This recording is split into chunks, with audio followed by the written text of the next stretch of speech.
Good morning everyone. Neo Pakistan के साथ मैं हूं Nabiha Ijaz Khan. Welcome to Neo Pakistan. मैं हूं आपके साथ अनवार खाबर। उम्मीद करते हैं कि आप खैरियत से होंगे और अपने दिन का आगाज कर चुके होंगे। नबीहा, बच्चों की तो छुट्टियों का सिलसिला फ्राइडे से ही स्टार्ट हो चुका है। लाहौर में आज आपने कहा कैसे झटपट हम दफ्तर पहुंचे हैं। ऐसा लगा कि पूरा लाहौर जैसे सो रहा है। बिल्कुल। और जो सबसे पहली ये खबर आपके साथ शेयर करेंगे, आपने कभी ये सुना है कि लोग शॉपर में बम लेकर फिर रहे हैं? कितना ये खतरनाक हो सकता है और कितनी आसानी से ये मार्केट में दस्तयाब है? बिल्कुल, इससे पहले तो कभी वैसे इस बारे में सुना नहीं है, लेकिन जो अब इतलात आ रही है ऐसा लग रहा है कि ये बहुत ही आम हो चुका है। और ये कहीं और से नहीं बल्कि खैबर पख्तूनख्वा पेशावर की गालिबन खबर है, जहां पर लोग इसको तकरीबन 30% घरों में ये शॉपर बम ले जाना बहुत मामूल है। बिल्कुल। और जो कि बहुत पैमाने पर तबाही का बायस भी बन सकते हैं। इस तरह से दिखते हैं, आप टीवी पर जी। देख भी सकते हैं। और मामला कुछ यूं है कि करक और पेशावर के जो बाजार हैं वहां पर गैस के प्लास्टिक जो सिलेंडर हैं वो सरेआम बिक रहे हैं और लोग शॉपरों में गैस भरकर घरों को लेकर जाते हैं। यकीनी तौर पर लोगों की भी मजबूरी है, लेकिन ये जो तरीका इस्तेमाल है ये बहुत ज्यादा गलत है। इदारे भी इस चीज पर एक्शन नहीं ले रहे, हम लोग खुद भी अपनी सेफ्टी का ख्याल नहीं रख रहे और फिर जब कोई अफसोसनाक वाकया होता है उसके बाद सिर्फ पछतावा हमारे हाथ में रह जाता है कि कितना अनसेफ प्रोसीजर है ये गैस को कैरी करने का और किस तरह से अलाउ किया गया है।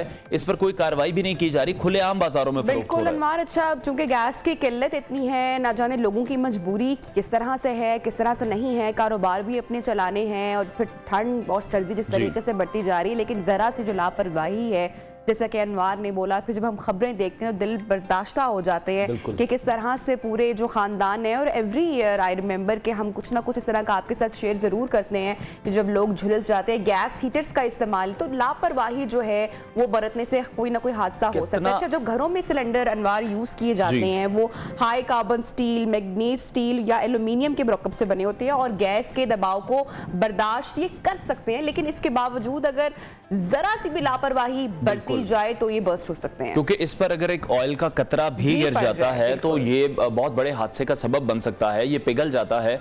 जो घर में हम अमूमी तौर पर सिलेंडर्स देखते हैं, लोहे के सिलेंडर मौजूद हैं, उसके इतने वाकयात रिपोर्ट हो जाते हैं। और इसकी अगर हम बनावट की बात करें तो ये जो शॉपर है उमूमन जो टनल फार्मिंग होती है उसके लिए इस्तेमाल होने वाला ये प्लास्टिक है जिसके एक साइड पर वाल्व लगाया जाता है। यहाँ पे सवाल ये है कि अगर ये इतना खुलेआम इस्तेमाल हो रहा है, 30% पेशावर के खैबर पख्तूनख्वा के घरों में इसको इस्तेमाल किया जा रहा है और इतना ये आम मिल रहा है, तो जो खैबर पख्तूनख्वा के जो सूबाई हुकूमत है या जो इदारे हैं या जो वफाकी हुकूमत है वो एक्शन क्यों नहीं ले रही है? इस पर पाबंदी आखिर क्यों नहीं लगाई जा रही? बहरहाल इस पर डिटेल भी बात करने की आने वाले प्रोग्राम्स में। फिलहाल नजर डालते हैं ऑन टॉप स्टोरीज। तोशा खाना में भी ऑडियो लीक, साबिक खातून अव्वल ने घड़ियां क्यों बेची, रसीदें देने वाला दुकानदार क्यों मुकर गया? क्या इमरान खान की मुश्किलात में इजाफा होने जा रहा है?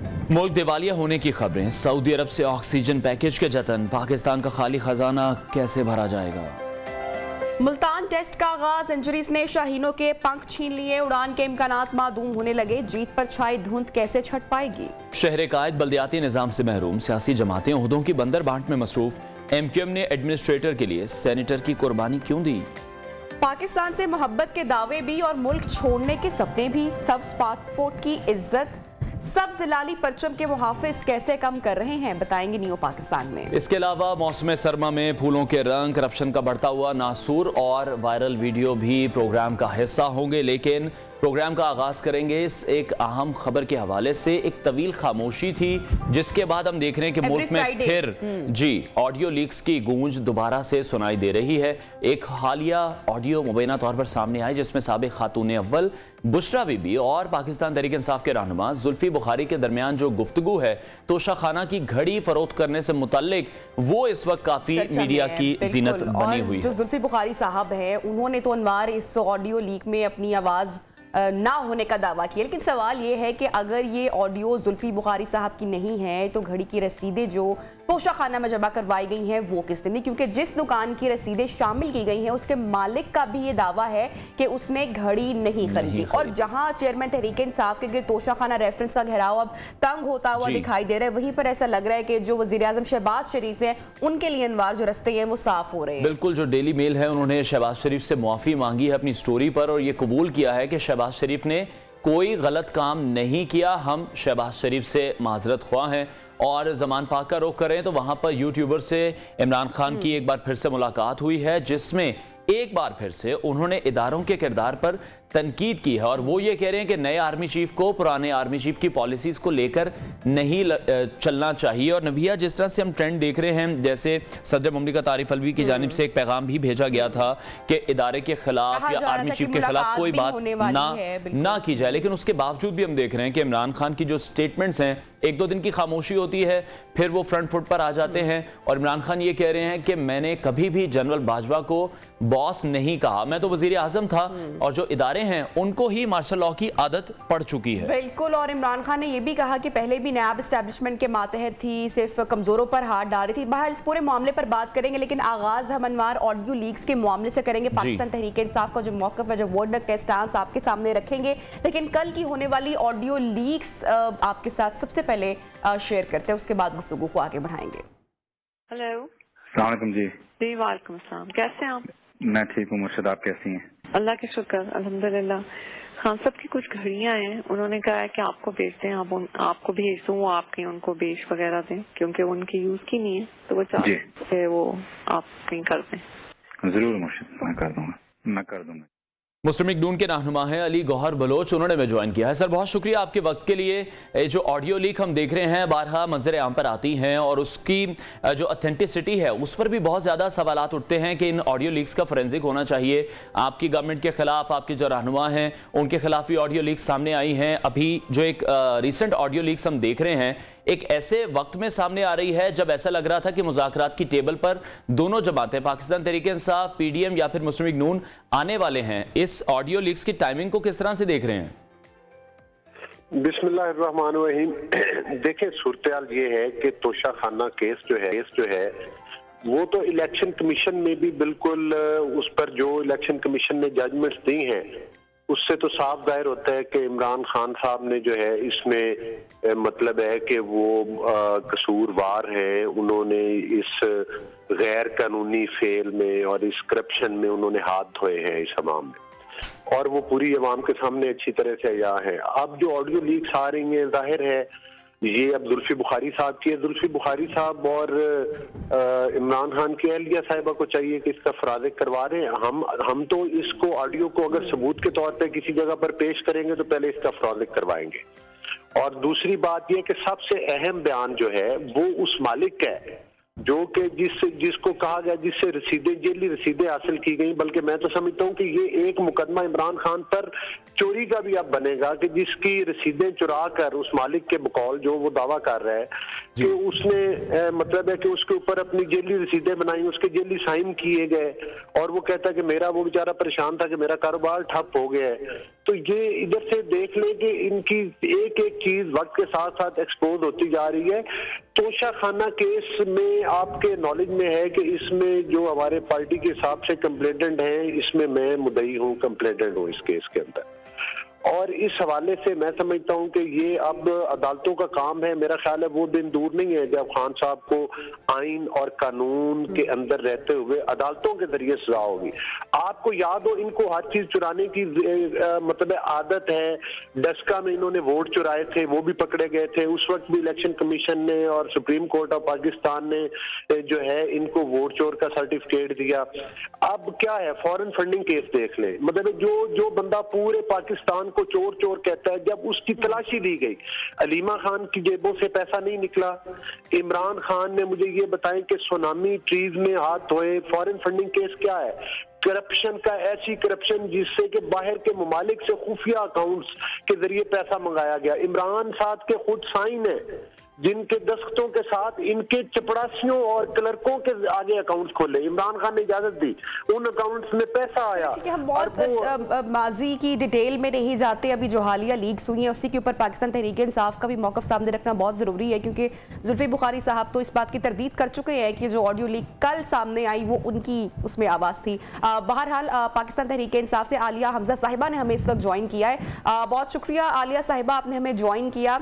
अली गौहर बलोच भी हमारे हमारे साथ शामिल गुफ्तगू हैं, यकीनी तौर पे आपने उनकी गुफ्तगू भी सुनी होगी। क्या कहेंगी आप, एक मरतबा फिर से ऑडियो लीक की गूंज है, जुल्फी बुखारी साहब तरदीद कर रहे हैं, क्या आप भी कहेंगे कि आवाज़ बुशरा बीबी साहिबा की भी नहीं है, ट्रांजिट होनी चाहिए इस पूरी ऑडियो लीक की?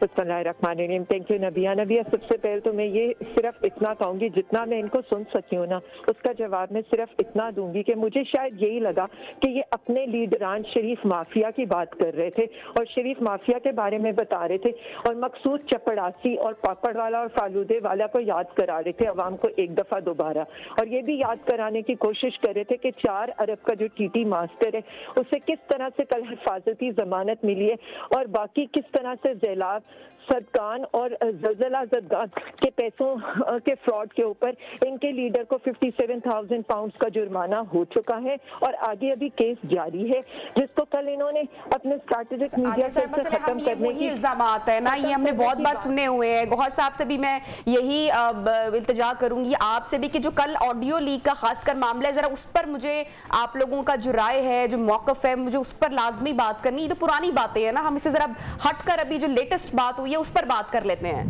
देखिए नबिया, सुबह सुबह अगर आप ऐसी बातें सुने ना कि किसी को आपके लीडर के बारे में एक फजूल बात की जा रही हो जिसका उनसे कोई ताल्लुक नहीं है, जिन्होंने फॉरेन फंडिंग केस को देखा नहीं है, जिन्होंने ये देखा नहीं है कि इलेक्शन कमीशन क्या कर रहा है, और उसके बावजूद सुबह सुबह बैठकर आकर इस तरह की बातें करना अच्छा नहीं लगता। और सबसे बड़ी बात मैं ये बता दूं, फॉरेन फंडिंग में पहले अपनी रसीदें जमा आलिया साहिबा, वो गुफ्तगू बुशरा बीबी की और जुल्फी बुखारी के बीच की है क्या नहीं है? आप दोनों को बहुत करीब से जानती हैं, इस पर आप क्या कहेंगी? देखिए, मैं उसी के ऊपर आ रही हूँ, लेकिन मुझे पहले ये क्लियर करने दें कि यहाँ पर तहमीना दुरानी के बैंक अकाउंट्स भी सबके सामने हैं और जो मरियम बीबी के अकाउंट में लूता और सवेदी साहब ने शेयर्स डाले हैं वो भी सबके सामने हैं। सो किसी की बहनों और बीवियों के बारे में बात करने से पहले ये जरूर सोचें कि यहाँ पर जब आप घरों के ऊपर पत्थर मारेंगे ना तो पत्थर आपकी तरफ भी आएंगे। अब आज हम बार बार कह रहे हैं ये जो मौजूद है ना ऑडियो और वीडियो लीक के, इनको ये समझ में नहीं आती है कि ये घड़ी पर क्यों वापस आते हैं। इसका मतलब है कि 8 माह के अंदर इन्हें कोई करप्शन का कोई सबूत नहीं मिला इमरान खान के अगेंस्ट, और फिर उसके बाद अफसोस ये होता है, इखलाकियात का ये मयार है कि खवातीन के नाम से जाली वीडियोस रिलीज की जाती हैं और खवातीन को जो लेकिन फिर भी आपने मेरी गुफ्तगू का बिल्कुल टू द पॉइंट आंसर था, आपने वो नहीं किया। चले अली गौहर बलोच साहब इन कॉन्वर्सेशन में मैं उनसे जान लेती हूँ।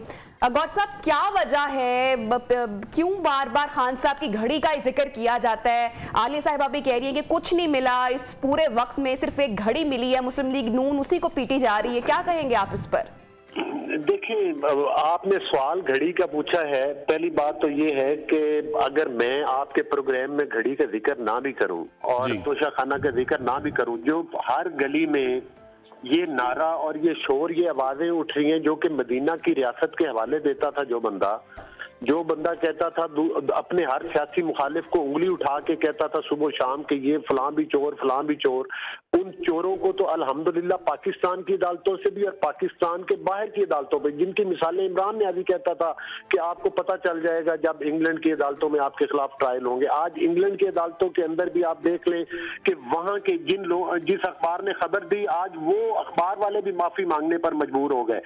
मैं इस अवाम का 25 करोड़ अवाम का आलिया हमजा के कहने के ऊपर किस तरह से मुंह बंद करूं, जो हर बंदा कह रहा है तोशा खाना का चोर है, घड़ी का चोर है, अलीमा बाजी की जेबों की तलाशी ली गई तो उसमें से पाकिस्तान के अरबों रुपए निकले।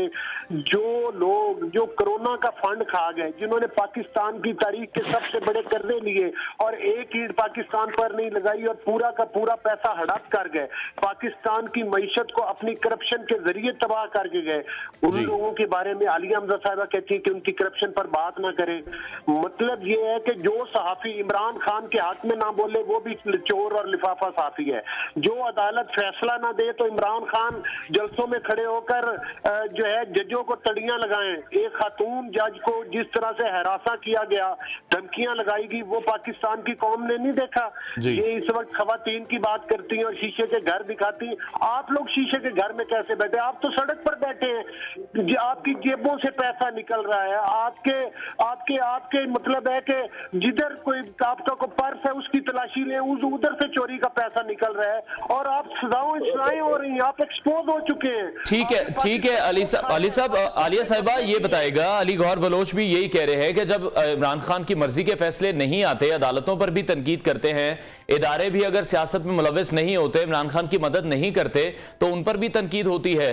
कुछ रोज पहले भी हमने देखा कि एक ग्रुप बनाया गया था व्हाट्सएप का, पार्लिमानी लीडर्स का, पाकिस्तान तहरीक इंसाफ का, जिसमें ही कहा जा रहा था कि इदारों पर नहीं बात की जाएगी, इदारों के जो सरबराहान हैं उन पर बात नहीं की जाएगी। लेकिन अभी जो इमरान खान की रिसेंट मुलाकात हुई है यूट्यूबर से, उसमें एक बार फिर से वो हम देख रहे हैं कि तनकीद करते दिखाई दे रहे हैं, जारहाना अंदाज दोबारा से अपना रहे हैं। बड़ा सख्त मौकिफ अपनाया इदारों ने इमरान खान के खिलाफ। DGISI मंजर आम पर आए जब army chief general Qamar Javed Bajwa अलविदाई तकरीब से बात कर रहे थे, उन्होंने भी बारहा ये कहा कि फौज को सियासत में मत घसीटा जाए। अब मैं क्या कहूँ, पहले नबीहा ने मुझे बार बार टोका, अब इतनी लंबी बात आपने अली गौहर साहब से सुनी और उसके बाद एक आपने मेरे लिए इतना लंबा सवाल कर दिया। आइडियली तो मुझे ये चाहिए था कि मैं ये बता देती कि फोरेंसिक होगा ऑडियो का, और इनकी एज ऑलवेज ये जितनी ऑडियोज लेकर आएंगे, और मैं जिस पर बात करना चाहती थी और सारे मीडिया चैनल्स को बात करनी चाहिए, जब मरियम बीबी की मीडिया मैनेज वाली ऑडियो आई थी ना, तो तब सबने ये कहा था कि किसी की भी निजी ऑडियो किसी औरत की भी किस तरह रिलीज हो सकती है। उन्होंने तो मान ली थी ना, हम तो सिर्फ ये कह रहे हैं कि फेक ऑडियो पे फेक नाम लगाकर खातूने अव्वल की रिप्यूट को कोई कैसे मलाइन कर सकता है, और इस पर इखलाकियात ना किसी को याद आ रही हैं, और बार बार मुझे उसकी एक बात पर टोका भी जा रहा है। और दूसरी चीज है, उसका फोरेंसिक ये लोग क्या कराएंगे, अवाम ऑलरेडी करा चुकी है, उसकी पिच के अंदर, उसके अंदर जितनी वेरिएशन है। और इसमें मैं ये बता दूं, घड़ी पर फैसला ये कर लें कि शहजाद अकबर ने बेची थी और उसके बाद MBS के पास पहुंच गई थी, या जो है फरा साहिबा दुबई जाकर उमर फारूक को बेच कर आई थी, या बीबी साहिबा की जो ये अब यानी ये बुशरा साहिबा की आवाज नहीं थी। आप ये बिल्कुल अपना मौकिफ क्लियर रख रही हैं। चलें आलिया साहिबा, आप सिर्फ यही बता दें, घड़ी बिकी है या नहीं बिकी? एक सेकेंड मुझे प्लीज बात कंप्लीट करने में अनइंटरप्टेड रिक्वेस्ट है, जैसे आपने अली साहब को टाइम दिया बगैर किसी इंटरप्ट। लेकिन आलिया साहिबा, सवाल हम कुछ कर रहे हैं, आप जवाब कुछ और दे रही हैं। तो सिर्फ वही है ना कि वो यहाँ से शुरू होते हैं और जहाँ पर वो पहुंच जाते हैं, you need to stop him as well. और अगर मैं एक मौकफ दे रही हूँ तो मुझे मौकफ देना। जी प्लीज कंटिन्यू आलिया साहिबा। और उसके बाद मैं सिर्फ इतनी रिक्वेस्ट कर रही हूँ कि तो मुझे ये बता दें कि घड़ी बिकी कहाँ है। इसका भी सवाल आप इनसे पूछ लेती। और फिर जिस तरह की बातें हो रही हैं, अभी तक तो इनको यही नहीं पता कि घड़ी किसने किसको बेची है। तो stop doing all this drama, क्योंकि 22 करोड़। इसका जवाब तो पाकिस्तान तहरीक इंसाफ देगी ना। इल्जामात तो खान साहब पर लग रहे हैं, मुश्ता बीबी पर लग रहे हैं। देखिए मेरी एक बात सुने तो गलत लग रही है ना, आज किसी की बीवी और बेटियों पर इल्जाम लग रहे हैं। आली साहब, यही बात तो मुस्लिम लीग नून कहती है ना कि जो इल्जाम हम पर चोर डाकू के लगाए गए वो महज इल्जाम है, उनमें कोई हकीकत नहीं है। तो अब क्या फर्क रह गया पाकिस्तान तहरीक इंसाफ और दीगर जमातों में? देखिए मेरी एक बात सुनिए, अब मैं दूसरी बात का जवाब दे दूं। जो मुझसे पहला सवाल हुआ है इदारों वाला, मैं सिर्फ इतना समझती हूँ कि इदारों के वकार के लिए खान साहब खड़े हुए थे। खान साहब ने कहा था मेरी फौज मेरी जान से भी आगे है, और उन्होंने कहा था मेरा मुल्क मेरी फौज है, ठीक है। और उन्होंने जो पॉइंट आउट किया था वो ये किया था कि आजम सवाती साहब के साथ जिन लोगों ने जो किया है, जो इदारे के वकार को मजरूह करें, या डॉक्टर शहबाज गिल के साथ हम घड़ियों के मामले पे बात कर रहे हैं, तोशाखाना पे आप इदारों पे आजम सवाती पे गुफ्तगू कर रही हैं। चले बहरहाल अली गौहर बलोच साहब, आप कुछ रिप्लाई में कहना चाहेंगे आलिया साहिबा को? देखिए गुजारिश ये है कि कभी भी ये अभी औरतों की बात कर रही थी, मुझे ये बताएं कि हमजा शहबाज साहब के बारे में, उनकी खातूने खाना के बारे में जो बातें की, जिस तरह से वो अदालतों में पेश होती रही, वो पूरे पाकिस्तान और उन पर झूठे मुकदमात बनाते गए। शहबाज शरीफ साहब की अहलिया, हमजा की वालदा और उनकी हमशीरा के खिलाफ झूठे मुकदमात बनाए गए जी, और अदालतों के जरिए बनाए गए। और आपको पता है कि वो उनको भी हमने फेस किया। ये अगर पूरा पाकिस्तान जानता है फरा गोगी के जरिए यही खातूने खाना साहब अरबों रुपए इन्होंने इकट्ठे किए हैं जो फरा गोगी के अकाउंट्स में, जो DC और कमिश्नर लगवाती रही हैं और पैसे इकट्ठे करती रही हैं, अभी भी वो तीरा नहीं छोड़ा। तो मकसद ये है कि जब चोर को चोर कहते हैं, जब इनको आईना दिखाते हैं, तो फिर इनको बड़ी अपनी इज्जत का ख्याल आ जाता है कि खवातीन, इन्होंने इन्होंने करप्शन की खवातीन के जरिए सबसे ज्यादा। आप मुझे बताएं, चीनी और आटे वाला स्कैंडल झूठा स्कैंडल है, सुनामी ट्रीज वाला स्कैंडल झूठा स्कैंडल है, बीआरटी पेशावर वाला स्कैंडल झूठा स्कैंडल है। तो ये मकसद है कि किस बात की ये कहते हैं कि इनको अब बुरी लगती है बातें। ठीक है अली साहब, एक शॉर्ट कमेंट सिर्फ इस सिचुएशन पर कर दीजिएगा कि पहले वो लोग आपको चोर कहते रहे, अब आप उन्हें चोर साबित करने में लगे हुए हैं, तो जो मुज़ाकरात की बात हो रही है इस वक्त वो फिर किस तरह से हो पाएंगे? देखिए, मुज़ाकरात खान साहब की एक आदत है कि एक तरफ वो गाली देते हैं, दूसरी तरफ कहते हैं कि मुज़ाकरात करें। ये कोई तरीका नहीं है। हमने ये कहा है कि अगर बात होगी तो गैर मशरूत होगी, शर्त के साथ हम बिल्कुल नहीं मानेंगे कि ऐसा। ठीक हो गया, ठीक है, बात होगी, ये क्लियर हो गया। चूंकि टाइम कम है हमारे पास, आलिया साहिबा आपका प्रॉपर मौक़िफ़ हम शेयर करना चाहेंगे बगैर इंटरप्ट किए। 2 मिनट्स हैं, उसके बाद ब्रेक की जानिब बढ़ना है। आप जो अली गौहर साहब को कहना चाहती हैं, जो पैगाम देना चाहती हैं, आप प्लीज फरमाइएगा।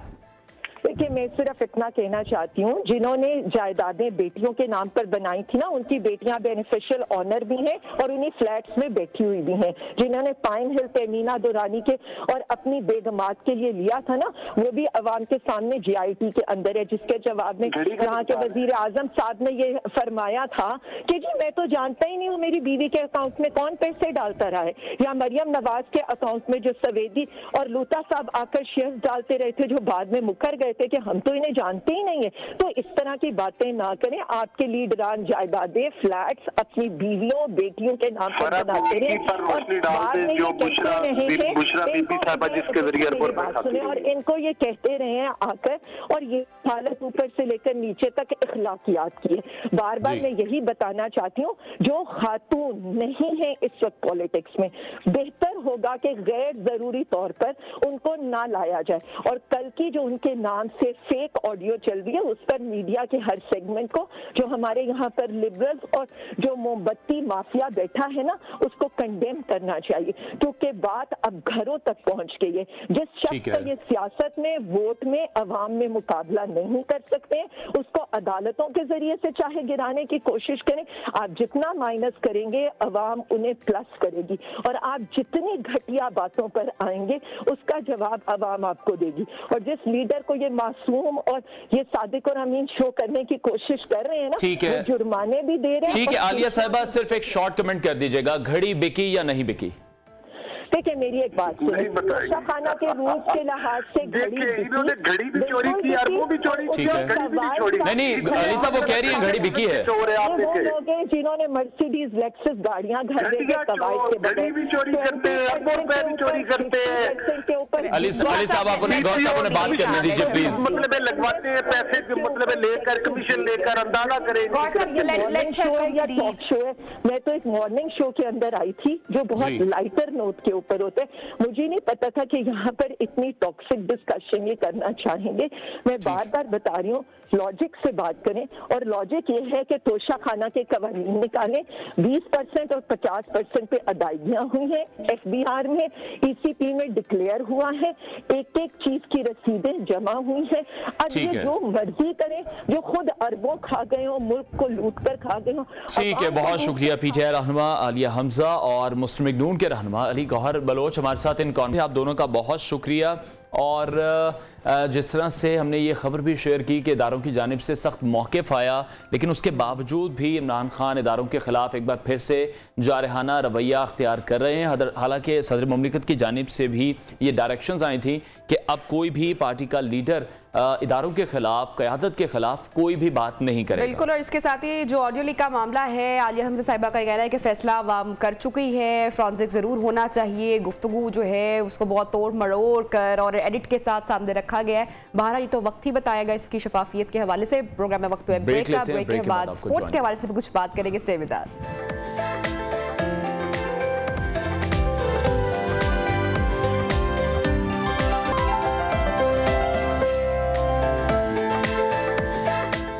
Welcome back. मुल्क में जारी सियासी अफरा तफरी का हाल तो सबको ही मालूम है। सेगमेंट 1 में भी जिस तरह से हम डिस्कस कर रहे थे कि सिर्फ नबिया जो दोनों पार्टीज़ का फोकस है वो एक दूसरे को मुजरिम ठहराने का है, चोर ठहराने का है, और जो मईशत है उसकी सूरत हाल पर कोई भी पार्टी गौर नहीं कर रही। जो प्रायोरिटीज़ हैं हुकूमत की, ऑपोजिशन की, वो सिर्फ यही हैं कि इंतखाबात में किसी तरह से जाया जाए, और जो मौजूदा हुकूमत है उनकी ये कोशिश है कि इंतखाबात को मैक्सिमम डिले किया जाए ताकि जो मुआशी इस्तेहकाम है वो किसी तरह से लाया जा सके। महंगाई भी बढ़ रही है, रुपए की कदर में कमी भी हम देख रहे हैं, जिसके अलावा जो सियासी और मुआशी गैर यकीनी सूरत हाल है उसके समेत मुतअद्दिद अवामिल की वजह से भी मुल्क भर के जो मुख्तलिफ मुआशी शोबाजात हैं उसमें गुज़श्ता 6 माह के दौरान हम देख रहे हैं कि मजमूई कारोबारी एतमाद में भी काफ़ी कमी आई है। बिल्कुल, और अगर दोनों जमातों का मौक़िफ़ सामने अनवा रखा जाए तो पाकिस्तान तहरीक इंसाफ सारा मलबा डालती है इस वक्त जो मौजूदा हुकूमत है उस पर कि मुल्क को दिवालिया कर दिया गया है, जबकि जो मौजूदा हुकूमत है वो यही कहती है कि मुल्क दिवालिये की नैश पर पहुंच चुका था, हमने आकर इनको बचाया। यही नहीं बल्कि वफाक की जानिब से $1 अरब मालियत के जो बॉन्ड्स की अदायगी है उसके बाइस मुल्क का जो ज़रे मुबादला है उसके सरकारी ज़खायर में एक हफ्ते के दौरान 78 करोड़ 40 लाख डॉलर्स की कमी वाक़ई हुई है, जिसके बाद ज़रे मुबादला के सरकारी ज़खायर 6 अरब 71 करोड़ 49 लाख डॉलर्स की सतह पर आ चुके हैं। पूरी इस वक्त सिचुएशन किस तरह से है ये जानने की हम कोशिश करेंगे। साथ ही साथ जो पाकिस्तान और सऊदी अरब के जो ताल्लुकात हैं वहाँ से क्या खबरें आ रही हैं वो भी आपके साथ शेयर कर देते हैं। सऊदी अरब से पहले ही बेल आउट पैकेज के तहत $3 अरब कर्ज लिया जा चुका है, और गैर मुल्की जरीदे ब्लूमबर्ग की जो रिपोर्ट सामने आई है उसके मुताबिक रियाद में प्रेस कॉन्फ्रेंस करते हुए वजीर खजाना मोहम्मद अल जदान ने कहा है कि सऊदी अरब पाकिस्तान की मदद और उनके साथ हर मुमकिन ताउन की कोशिश करेगा। तो उम्मीद है कि कोई अच्छी खबर आ सकती है सऊदी अरब से भी। इस पूरी सिचुएशन के ऊपर बात करते हैं, हमारे साथ गेस्ट मौजूद हैं डॉक्टर शाहिद हसन सिद्दीकी साहब। सर, बहुत शुक्रिया आपने वक्त निकाला हमारे प्रोग्राम के लिए। क्या इस वक्त सिचुएशन है, अगर हम बात करें पाकिस्तान में जो गैर मुल्की ज़रे मुबादला है उसके ज़खायर जनवरी 2019 के बराबर तक पहुंच गए हैं, तो क्या इस वक्त हम मुआशी बहरान का शिकार है? एक्चुअल फैक्ट्स क्या कह रहे हैं? बहुत शुक्रिया आपका। ये बात आपकी बिल्कुल सही है कि 2 दिसंबर को जो पाकिस्तान के ज़र मुबादला के ज़खायर वो तशवीशनाक हद तक कम थे, यानी सिर्फ $6.7 अरब पर, और फरवरी के मुकाबले में 10 अरब की कमी हुई है। लेकिन जैसा कि मैं तवातुर से कोई 1 दर्जन दफ़ा तो मैंने कहा है पिछले चंद हफ्तों में कि इस तमाम चीज़ों के बावजूद पाकिस्तान डिफॉल्ट नहीं करेगा, ये बिल्कुल वाज़ेह है। उसकी वजह मैं आपको बता दूं, हमारे दोस्त ममालिक ने न सिर्फ हमें बल्कि IMF को ये यकीन दहानी तहरीरी तौर पर कराती है कि वो पाकिस्तान की मदद करेंगे। तो इसका मतलब ये है कि अगर दोस्त ममालिक हमारी मदद करते हैं, हमें फंड्स प्रोवाइड करते हैं जिसके लिए वो कमिट कर चुके हैं, तो IMF के साथ नेशनल कमिटमेंट है। तो उसी की रोशनी में जो सऊदी अरब के खजाना है उन्होंने ये बात की है कि हम पाकिस्तान की हर मुमकिन मदद करेंगे, और इससे पहले वो $3 अरब का जो उनका डिपॉजिट था उसको रोल ओवर करा चुके हैं। एक तो ये बहुत बड़ी बात हुई है। दूसरी बात ये कि हमारे जो स्टेट बैंक के गवर्नर हैं लोगों को समझना होगा, उन्होंने ये बता दिया है कि 30 जून 2023 तक हमने कितनी बैरूनी अदायगियां की हैं, और अदायगियां करने के लिए जो इंतजाम कर लिए गए हैं, फाइनलाइज कर लिए गए हैं, उनकी उन्होंने तफसील बता दी। तो उन्होंने ये कहा कि 30 जून 2023 हम अपनी तमाम अदायगियां कर देंगे।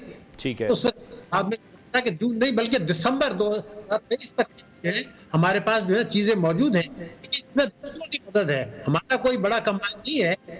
पाकिस्तान की स्ट्रेटेजिक लोकेशन और मुख्तलिफ ममालिक के मफादात हैं। IMF के प्रोग्राम में लोगों को समझना होगा कि जब पाकिस्तान IMF के प्रोग्राम में होता है, कोई भी मुल्क होता है, वो डिफॉल्ट करे तो IMF पर जिम्मेदारी आ जाएगी। तो हम डिफॉल्ट नहीं करने वाले, हमारे इंतजाम हो चुके हैं, और मैं समझता कि अगर 60% कर्जे जो हमारे हैं हम अगर शेड्यूल कराने में कामयाब हो जाते हैं, इसकी उम्मीद है कि ये मसले आर्जी तौर पर हल हो जाएंगे। लेकिन शुबे की कोई गुंजाइश नहीं होनी चाहिए किसी को भी। लेकिन डॉक्टर साहब, पाकिस्तान को जनवरी से मार्च के दौरान $8 अरब के जो कर्ज हैं और सूद अदा करने हैं, और मौजूदा सूरत हाल अगर देखें तो हमारे पास सिर्फ $6.7 अरब मौजूद हैं। तो एक बहुत बड़ा डिफरेंस है। इतने बड़े डिफरेंस को किस तरह से कवर करेंगे?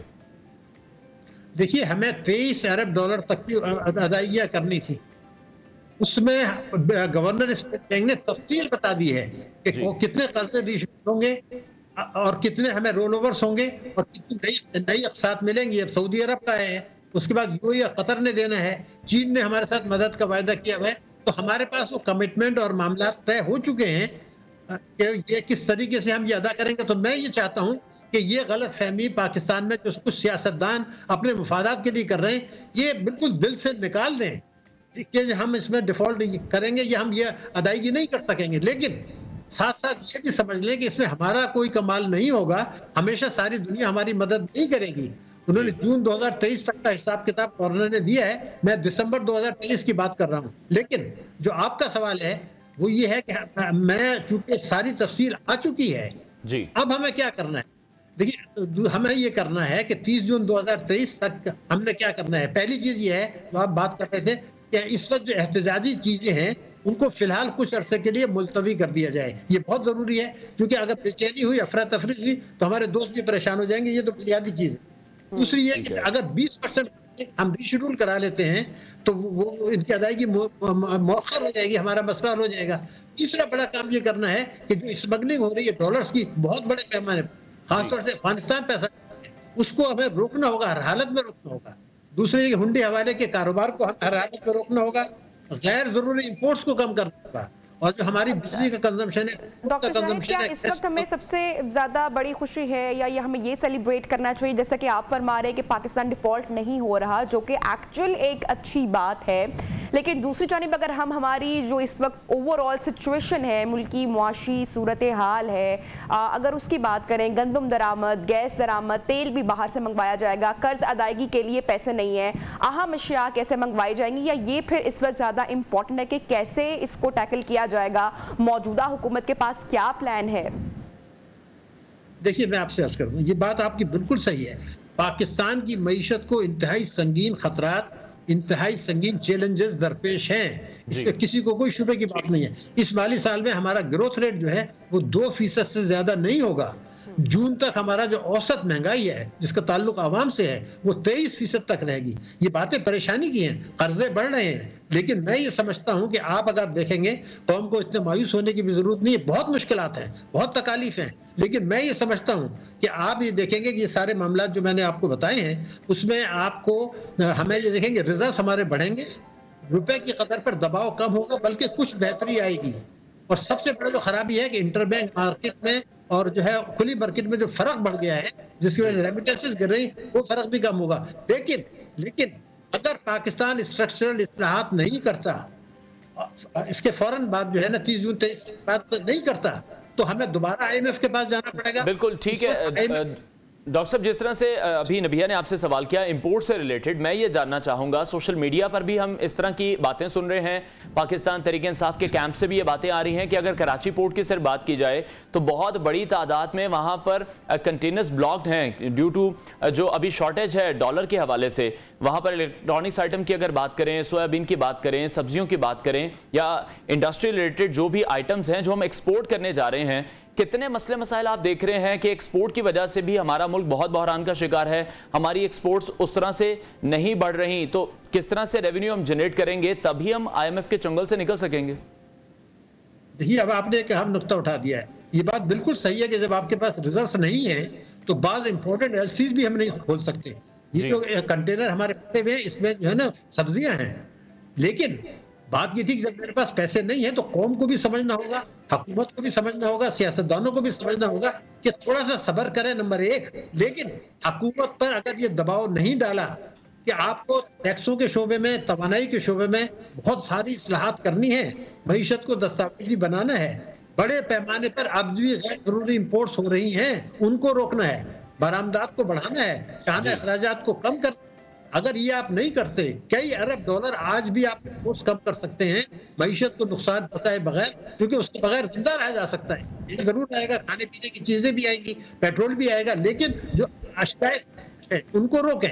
तो ये जो अशराफी मईशत है इसको कहें, और जैसे मैंने कहा कि आप कारोबार करें दिन के रोशनी में, आपको बड़ा बिजली कंज्यूम करते हैं, पेट्रोल का कंजम्पशन है, ये इस्लाहात कौम भी करें, थोड़ा सा सब्र भी करें। लेकिन हुकूमत ने इस्लाहात नहीं की, अगर आइंदा चल के इतनी मुश्किलात बढ़ेंगी कि न सिर्फ आपका जौहरी प्रोग्राम बल्कि IMF की इतनी सख्त शराइत होंगी, और अमेरिका का जो मोहनदाना रवैया है पाकिस्तान की मईशत के लिए, पाकिस्तान के अवाम के लिए, पाकिस्तान के जौहरी प्रोग्राम के लिए, पाकिस्तान के मिसाइल प्रोग्राम के लिए, इतने खतरात हैं। तो ये जो मोहलत है, पहला काम डॉक्टर शाहिद हसन सिद्दीकी हमारे साथ इन कॉन्वर्सेशन थे। अगर कोई भी हमारा प्रोग्राम देख रहा है तो उनसे भी गुजारिश है, इल्तिजा है कि खुदारा इस मुल्क को चलने दें, क्योंकि जो मुल्क के हालात है अनवर, आई थिंक ये वर्स्ट टाइम है, एटलीस्ट मैंने अपनी लाइफ में इससे बुरा टाइम नहीं देखा। दो कि हम हमेशा अपने बड़े बुजुर्गों से यही सुनते आए हैं कि पाकिस्तान हमेशा से ही नाजुक दौर से गुजरता रहा है। जिस तरह से डॉक्टर साहब भी ये कह रहे थे कि हमें एक्सपोर्ट्स बढ़ाने की जरूरत है, हमें इंपोर्ट जो है वो लिमिटाइज करने की जरूरत है। ब्रेक लेंगे यहाँ पर, ब्रेक के बाद आपको ज्वाइन करेंगे तो कुछ बात करेंगे क्रिकेट के मैदान से।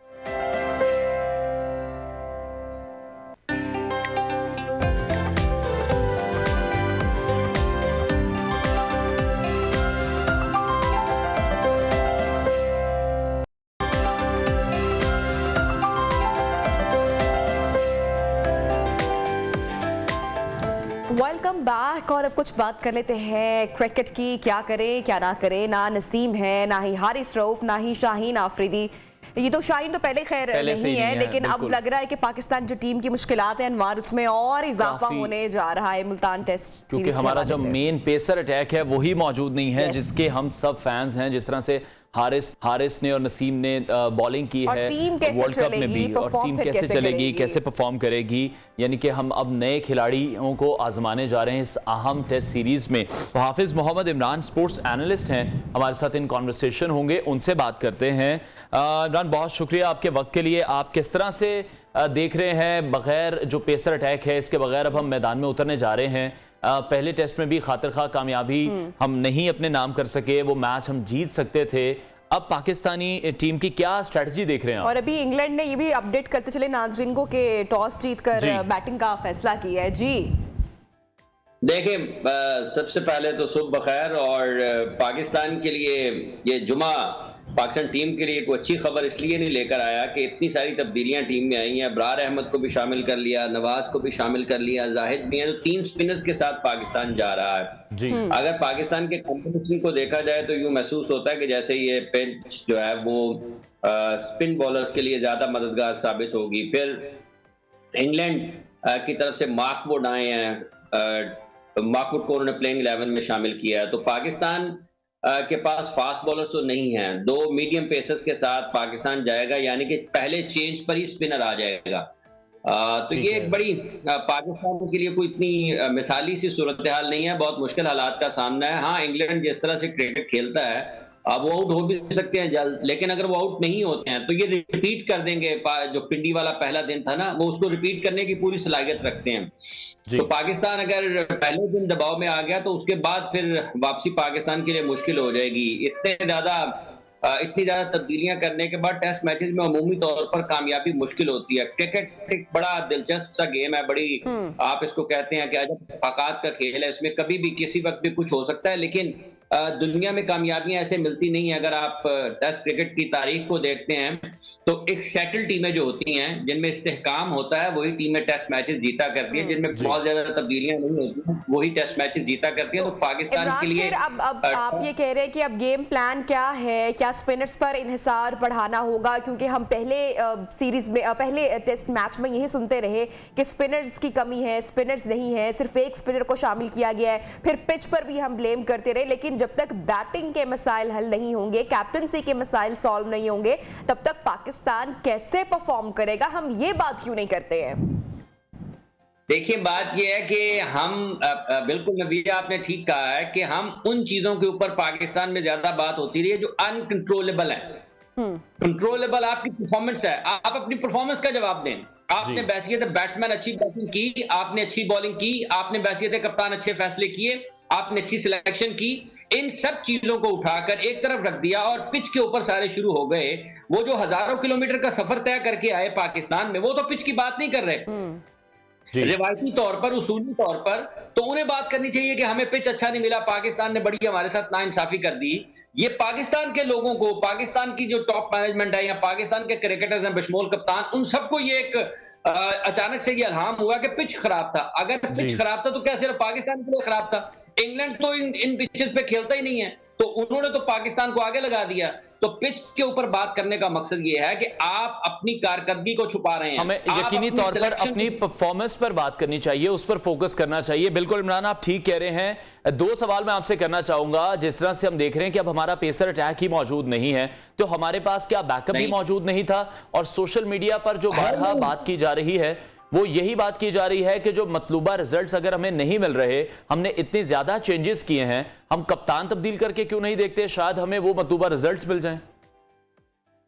देखिए, फौरी तौर पर कप्तान की तब्दीली तो कोई इतनी अच्छी चीज नहीं है कि आप एक ही दम में कप्तान को तब्दील कर दें और उससे तब्दीली लेने, क्योंकि कप्तान की तब्दीली ही मसला नहीं है। जैसे आपने पेस बॉलर्स की बात की है कि आप वो अनफिट हुए तो हमारे पास नहीं है। सबसे बड़ा सवाल ये है, आपके पास बैकअप नहीं है, आपके पास प्लेयर्स ही नहीं है, आपके पास फास्ट बॉलर्स ही नहीं है। जो आपका बेस्ट विकेट टेकर था फास्ट बॉलिंग में, मोहम्मद अली, आपने उनको खिला लिया और इसके बाद आपके पास है ही कोई नहीं। मीर हमजा को आपने शामिल नहीं किया, आप उन्हें करना नहीं चाहते हैं, तो जाके उठाए ना जरा आज पाकिस्तान क्रिकेट बोर्ड के वो तमाम लोग और वो तमाम जो यहाँ पर बैठे मुफक्किरीन है पाकिस्तान की क्रिकेट के, जो कहते हैं कि ये बहुत शानदार अंदाज में क्रिकेट चल रही है, और ढूंढ के लाए ना पाकिस्तान में से फास्ट बॉलर कहां पर है ही नहीं इनके पास। पाकिस्तान में फास्ट बॉलर्स नहीं है। जैसे पाकिस्तान में गर्मियों में बिजली नहीं आती, सर्दियों में गैस नहीं आती, इसी तरह से पाकिस्तान के क्रिकेट के पास फास्ट बॉलर्स भी खत्म हो गए हैं। वो जाके ढूंढ कर लाएं कहां पर हैं, कोई नजर नहीं आता। पूरी फर्स्ट क्लास की 4 डे टूर्नामेंट खत्म हुआ है, एक फास्ट बॉलर नहीं है। ये मोहम्मद अली साहब को खिलाया है, यही इकलौते फास्ट बॉलर थे जो पाकिस्तान क्रिकेट बोर्ड की इमरान, मेरे ख्याल से खेल में हार और जीत तो चलती रहती है, खेल का हिस्सा होता है, लेकिन आज वीकेंड है ऑब्वियसली और मैच का भी आगाज हो रहा है, तो let's hope for the best. उम्मीद करते हैं कि जो ये तब्दीलियां की गई हैं ये पाकिस्तान के हक में बेहतर होंगी। हार जीत खेल का हिस्सा है, लेकिन हारने जीतने के भी तरीके होते हैं, अंदाज होते हैं। हारने जीतने के लिए तैयारी की जाती है, हिकमत अमली तैयार की जाती है। जब आप, ये डेनिस कॉम्पटन ने कहा था कि ये टेस्ट मैच 2 मुल्कों के माबैन टेस्ट मैच नहीं होता, ये जंग होती है 2 मुल्कों के माबैन। इसी तरह से ड्यूक ऑफ वेलिंगटन ने जब 1815 में नेपोलियन बोनापार्ट को शिकस्त दी थी, तो उनसे पूछा गया ड्यूक ऑफ वेलिंगटन से कि आपने ये जंगी हिकमत अमली कहां सीखी, तो उन्होंने कहा कि मैंने ईटन स्कूल के क्रिकेट ग्राउंड में सीखी। ठीक है, पाकिस्तान को हिकमत अमली भी दिखानी होगी, परफॉर्मेंस पे दिखानी होगी, दोनों चीजों में प्लानिंग अच्छी होगी, परफॉर्मेंस होगी, तो यार हम ये मैच और सीरीज जीत सकते हैं। Thank you so much Imran for joining us in new Pakistan. Program में वक्त हो रहा है ब्रेक का, और हेडलाइंस के बाद आपको ज्वाइन करेंगे। Stay with us.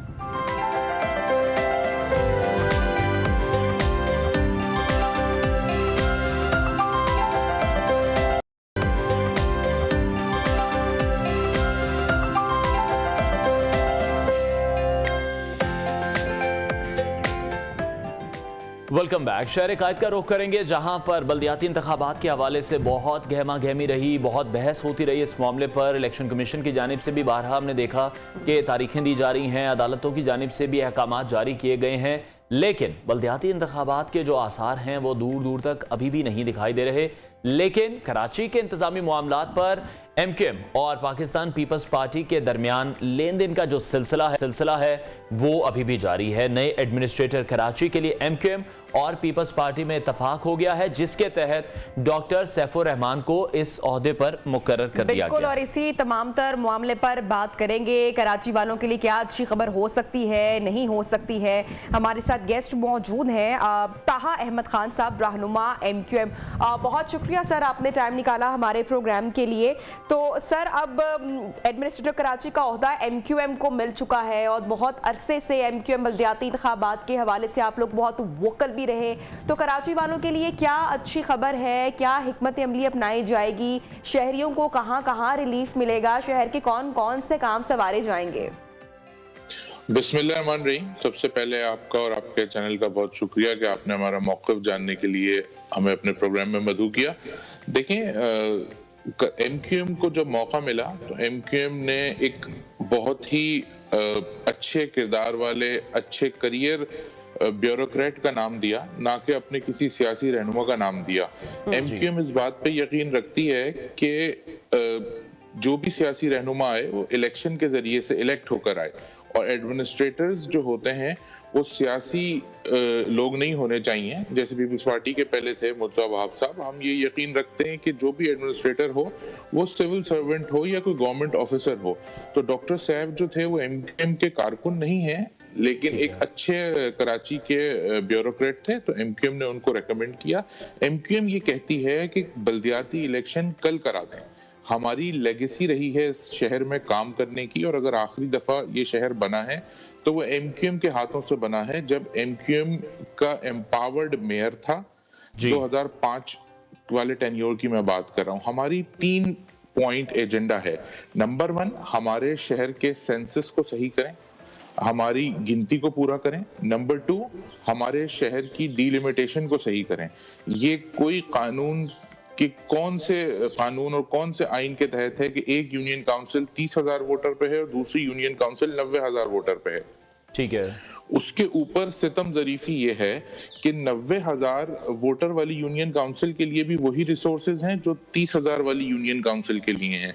अगर वही फंड है 90,000 वाली के लिए जो 30,000 वाली के लिए है। ठीक है ताहा साहब, जिस तरह से आप ये मौके पेश कर रहे हैं और ये दुरुस्त भी है, हम खुद ये देखते रहे हैं कि एमक्यूएम बहुत ज्यादा वोकल रही है बल्दियाती इंतखाबात को लेकर, लेकिन उस तरह से आप प्रेशराइज नहीं कर पाते सूबाई हुकूमत को, वफाकी हुकूमत को बल्दियाती इंतखाबात के मामले पर बारहा तारीख दी जा रही है क्योंकि कराची वालों के मसाइल हल नहीं हो रहे। जब मेयर वसीम अख्तर थे या एडमिनिस्ट्रेटर मुर्तजा वहाब थे तो हमने उनकी जो आखिरी प्रेस कॉन्फ्रेंस थी वो भी देखी, जिसमें वो काफी आपदीदा भी नजर आए, अफसुर्दा नजर आए कि इख्तियारात तो उन्हें फिर भी नहीं दिए जाते और ये जो एक प्रोसेस है बल्दियाती इंतखाबात का वो डिले हो रहा है। जिस तरह एमक्यूएम वजारतों के लिए, ओहदों के लिए प्रेशराइज करती है गवर्नमेंट को, बल्दियाती इंतखाबात के लिए क्यों नहीं करती? अच्छा, इसमें मैं थोड़ा सा आपको क्लियर करता चलूं कि हम सिंध गवर्नमेंट का हिस्सा नहीं है, हम फेडरल गवर्नमेंट का हिस्सा हैं। अगर हम सिंध गवर्नमेंट का हिस्सा होते तो हमारे पास सूबे में वजारतें होती, कोई मुशीर होते, कोई स्पेशल असिस्टेंट्स होते। आपके चैनल के तवज्जुह से मैं ये लोगों को खुशखबरी देना चाहता हूँ कि सुप्रीम कोर्ट से एमक्यूएम अपने हक में ऑर्डर लेकर आई है, which is on implementation of article 140A। Article 140A कहता है एम्पावर्ड मेयर। आपने वसीम अख्तर साहब का जिक्र किया, आपने मुर्तजा वहाब साहब का जिक्र किया। उनके बजाय अगर दुनिया का कोई कॉम्पिटेंट तरीन आदमी भी आ जाए तो इन इख्तियारात के साथ, इस सिस्टम के साथ वो कभी भी शहर के लिए कुछ नहीं कर सकता। एमक्यूएम का मुकदमा ही ये है कि कोई भी जीते, हम एमक्यूएम के मेयर के लिए इख्तियारात नहीं मांग रहे। Let the best man win.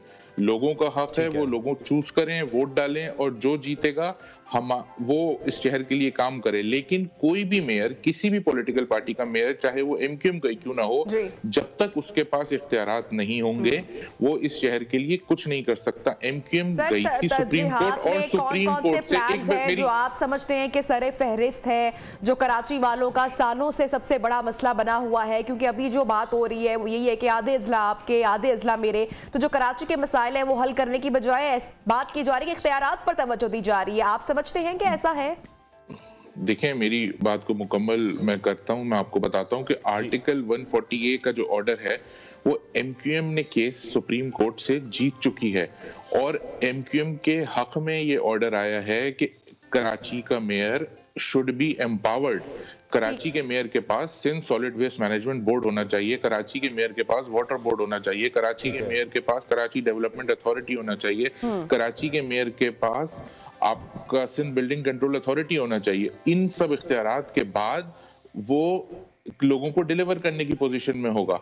हमारा पॉइंट ये है कि कितना अनफॉर्चुनेट है ये कि सुप्रीम कोर्ट के ऑर्डर की इम्प्लीमेंटेशन के लिए भी हमको पीपल्स पार्टी के साथ बैठ के निगोशिएट करना पड़ रहा है और एक अनपॉपुलर डिसीजन लेना पड़ रहा है जिससे हमारा वोटर भी हमसे नाराज हो रहा है। लेकिन हम कहां जाएं? आफ्टर 18th अमेंडमेंट इस ऑर्डर को इम्प्लीमेंट कराने के लिए भी हमें उनके साथ बैठ के निगोशिएट करना पड़ रहा है और हमारा 3 पॉइंट एजेंडा है। हमें ना कोई वजारत चाहिए, ना हमें कोई मुशीर चाहिए। आज की डेट तक हम उनके साथ किसी कोलिशन में नहीं है। हम कहते हैं इस शहर के लिए 3 काम कर दें। एक, इस शहर की गिनती को पूरा कर दें, गिनती के मुताबिक रिसोर्स एलोकेशन करें। जहां 100 लोग रहते हैं वहां अगर आप 10 लोगों का खाना देंगे तो लड़ाई झगड़ा होगा। हमें पानी उस हिसाब से मिले, हमें बिजली उस हिसाब से मिले, हमें तालीम की सहूलत उस हिसाब से मिले, हमें सेहत की सहूलत उस हिसाब से मिले। दूसरी बात, हल्का बंदियों को कानून के मुताबिक कर दें, एमक्यूएम के मुताबिक ना करें। जो कानून कहता है कि 10% से ऊपर की वेरिएशन नहीं होनी चाहिए। आप एक यूनियन काउंसिल बनाते हैं 90,000 पे, दूसरी यूनियन काउंसिल बनाते हैं 30,000 पे और आर्टिकल 140A को इम्प्लीमेंट कर दें, मेयर को बाइख्तियार कर दें तो कराची वालों के मसाइल हल हो जाएंगे। कराची के मसाइल उसी उसी वक्त तक हल हो सकते हैं जब कराची को कराची से चलाया जाए। देखें, आज कराची के अगर आप पुलिस स्टेशन को उठा लें तो उसमें जितने एसएचओज हैं 95% एसएचओज जो हैं वो हैं जिनका कराची से ताल्लुक ही नहीं है। हम कहते हैं कि अगर पीपल्स पार्टी इतनी नेशनल पॉलिसी की को एडवोकेट करती है तो कराची के कुछ एसएचओज को उठा के इंटीरियर में पोस्टिंग दे दें, लेकिन ऐसा नहीं हो रहा है। कराची के थानों का कंट्रोल उन लोगों को दिया हुआ है जो रिश्वत देके कराची में पोस्टिंग लेते हैं, कराची से माल बनाते हैं और दोबारा अपने शहरों में चले जाते हैं। कराची में कराची वालों को पोस्टिंग मिलनी चाहिए, कराची वालों को नौकरियां मिलनी चाहिए, जिनके स्टेक्स हो यहाँ पे, जिनके रूट्स हो, जो लोगों को जवाबदेह हो, जिनकी फैमिलीज यहाँ रहती हो। तो वो कैसे इस शहर में करप्शन करेंगे? उनके तो घर की रात को अगर कोई एसएचओ उस इलाके में रहता होगा और वो करप्शन करेगा तो वो कैसे अपने मोहल्ले वालों को फेस करेगा? यहाँ तो लोगों को पता है कि हमें किसी को फेस ही नहीं करना, हमारी तो यहाँ से अपना माल बनाना है, अपना टेन्योर पूरा करना है और वापस अपने शहर चले जाना है। ठीक है ताहा साहब, जिस तरह से आप ये बात कर रहे हैं कि नेगोशिएट करना पड़ता है आपको पीपल्स पार्टी के साथ 18th अमेंडमेंट की वजह से, आप फिर क्या समझते हैं? आम तासुर यही है कि नेगोशिएशन करते करते एमक्यूएम मुकमुका की सियासत पर आ जाती है, कोई ओहदा ले लेती है, या जिस तरह से एडमिनिस्ट्रेटरशिप की बात हो रही है उस पर एमक्यूएम मान जाती है? अगर हम बात करें कि जो अवाम में आपकी मकबूलियत है वो भी कम हो चुकी है, आपके मुकाबले में जो हाफिज नईमुर रहमान है वो ज्यादा एक्टिव हैं कराची के मसाइल को लेकर। देखें, ये मकबूलियत का पैमाना तो इलेक्शन है, वो आने वाला वक्त बता देगा कि कौन कितना पॉपुलर है। एमक्यूएम की एक लेगेसी है, जैसे पहले मैंने आपसे कहा कि 2005 से लेके 2008 तक जो डेवलपमेंट कराची में हुई वो एम्पावर्ड लोकल गवर्नमेंट के साथ जब एमक्यूएम को मौका मिला तो एमक्यूएम ने शहर के लोगों को काम करके दिखाया है। हाफिज नईमुर रहमान का जिस जमात से ताल्लुक है उसकी लेगेसी अगर आप उठाएं तो उसकी लेगेसी में आपको तालिबानाइजेशन मिलती है, उसकी लेगेसी में आपको रिलीजियस एक्सट्रीमिज्म मिलता है, उसकी लेगेसी में आपको फंडिंग मिलती है दहशतगर्दी के लिए। हमारी लेगेसी में डेवलपमेंट, सर एमक्यूएम की लेगेसी में भी बहुत से नाम जुड़ते आए हैं। एमक्यूएम की लेगेसी के हवाले से भी भत्ते की बातें होती रही हैं, बोरीबंद लाशों का नाम आपसे जुड़ता रहा है, गैंग वॉर का नाम जुड़ता रहा है, स्ट्रीट क्राइम्स का नाम जुड़ता रहा है। इसमें से कोई भी चीज, हम तो ये बात कहते हैं कि भाई अदालतें खुली हैं, हमारे किसी भी आदमी पे जिस पे शक है उसको अदालत में पेश करें और उसको कानून के मुताबिक सजा दे दें। हमें इस बात से कोई एतराज नहीं है, अच्छे बुरे लोग हर सियासी जमात में होते हैं, लेकिन एमक्यूएम ने इस शहर को बनाया है, एमक्यूएम ने इस शहर में काम किया है। हमारे ऑफिस से, हमारे लोगों के घरों से कोई तालिबान के कमांडर तो नहीं पकड़े गए कभी हमने इस शहर में उनके हक में जुलूस तो नहीं निकाले।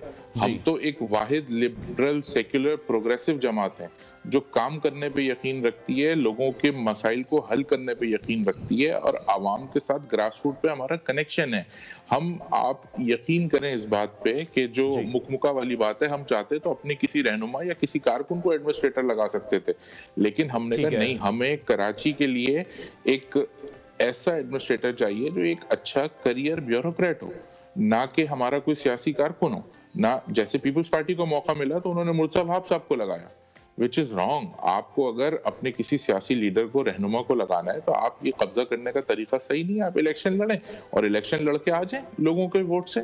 ठीक है, लेकिन जिस तरह से पॉपुलैरिटी की आपने पहले बात की है कि एमक्यूएम ये आने वाले बल्दियाती इंतखाबात में देखेंगे या जनरल इलेक्शंस में देखेंगे कि एमक्यूएम को अब कितनी सीट्स मिलती हैं, कितने वोट मिलते हैं, लेकिन अगर ज़िमनी इलेक्शन का जो रिकॉर्ड है सबका, हर इलेक्शन आप हार रहे हैं, तो बल्दियाती इलेक्शन के लिए क्या ऐसा करने जा रहे हैं कि वहां पर आपको फतह मिलेगी, लोग आपका साथ देंगे? क्योंकि काम कराची में नहीं हो रहा, सॉरी टू से, कि इलेक्ट्रिक के हवाले से बहुत ज़्यादा मसाइल हैं, सड़कें वहां पर नहीं हैं, गैंग वॉर है, स्ट्रीट क्राइम्स हैं, लोगों को पानी खरीदना पड़ रहा है। देखें, कराची के लोग बड़े वेल अवेयर्ड हैं, कराची के लोगों को पता है कि जो बात एमक्यूएम कर रही है वही कराची का सोल्यूशन है। अगर आप इस बात को देखें कि क्यों कराची में रिसोर्सेज नहीं है, क्योंकि कराची की आबादी को पूरा नहीं गिना गया है। जब आप 1 लाख लोगों में 50,000 लोगों में 50,000 लोगों की रिसोर्सेज देंगे 1 लाख लोगों में, तो प्रॉब्लम अपनी जगह पे आएगी। जब आप एक यूनियन काउंसिल को आप कराची क्रॉस करते हैं तो जो पहली यूनियन काउंसिल है वो 6,000 लोगों पे, जब आप 6,000 लोगों को भी वही रिसोर्सेज देंगे जो आप 90,000 लोगों को दे रहे हैं, तो प्रॉब्लम आएगी। जब तक आप इस शहर के मेयर को एम्पावर नहीं करेंगे तब तक इस शहर के मसाइल उसी तरह रहेंगे। तो एमक्यूएम वाहिद पॉलिटिकल पार्टी है जो कोर्ट में गई, जो आईनी कानूनी हर तरह का रास्ता अपनाएगी और अपने लोगों के हुकूक लेके रहेगी। हमने पहले भी अपने लोगों के लिए काम किया है, हम ग्रास रूट पे कनेक्टेड हैं। हम आप ये देखिएगा कि आने वाला इलेक्शन जो है 15 जनवरी का जो इलेक्शन है वो एमक्यूएम का इलेक्शन है और एमक्यूएम बहुत बड़ा सरप्राइज देगी हमारे लिए। It won't be a surprise but for the people who think that हमारी पॉपुलैरिटी कम हुई है उनके लिए एक बहुत बड़ा सरप्राइज होगा कि इंशाल्लाह 15 जनवरी को कराची में मेयर हमारा होगा। ठीक है, लेकिन ताहा साहब आपको ये नहीं लगता कि हर वफाकी हुकूमत का हिस्सा आप रहे हैं, उसके बावजूद भी बल्दियाती इंतखाबात में इतना ज्यादा डिले आ जाना ये किस हद तक कराची वालों के साथ नाइंसाफी है? देखें, बल्दियाती इंतखाबात में जो डिले आया है वो कभी सिंध हुकूमत ने सैलाब का बहाना बनाया है, कभी सिक्योरिटी का बहाना बनाया है। हमारा कहना यह है कि कल करा दें बल्दियाती इंतखाबात, हमें उससे कोई एतराज नहीं है। हम तो कह रहे हैं कि हमारा मेयर आएगा तो हम तो चाहते हैं कि हम इलेक्ट होकर आ जाएं और ये जो थोड़ा बहुत इधर उधर लोगों ने थोड़े बहुत पोस्टर बैनर लगा के शोर मचाया हुआ है, जो फेसबुक ट्विटर के मेयर बन गए, उनकी भी तबीयत दुरुस्त हो जाएगी कि कौन मेयर है और कराची शहर किसका है। लेकिन मेरे भाई, आप एक कोना मश्क सहाफी हैं, मुझे इस बात का जवाब दें कि एक बा इख्तियार मेयर जब तक नहीं आएगा तो किस तरह इस शहर के मसाइल हल होंगे। हम कहते हैं आप डिलिमिटेशन को कानून के मुताबिक कर दें, एमक्यूएम के मुताबिक ना करें। आप जो सुप्रीम कोर्ट का ऑर्डर है उसको इम्प्लीमेंट कर दें, आर्टिकल 140A की इम्प्लीमेंटेशन कर दें और कल इलेक्शन करा दें। जिस पॉलिटिकल पार्टी का भी मेयर आए, मैं कह रहा हूं let the best man win, जो वोट लेगा वो आके जीत जाएगा। जिस पॉलिटिकल पार्टी का भी मेयर आए वो बाइख्तियार मेयर होना चाहिए। कोई भी मेयर जिसके पास इख्तियारात नहीं होंगे, चाहे वो कितना भी अच्छा मेयर हो, चाहे वो कितना भी ईमानदार हो, कितना भी जेन्युइन हो, कितना भी मेहनती हो, वो उस वक्त तक इस शहर के लिए कुछ नहीं कर सकता। जब वो वाटर बोर्ड के एमडी को फोन करेगा वो कहेगा मैं आपको जवाब दे ही नहीं हूँ।